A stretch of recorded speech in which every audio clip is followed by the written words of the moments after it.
Meaning of dado rail.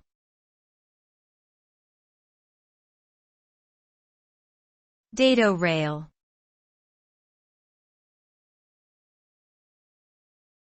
Dado rail.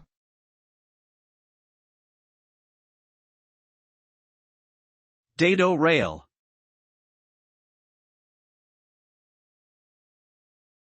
Dado rail.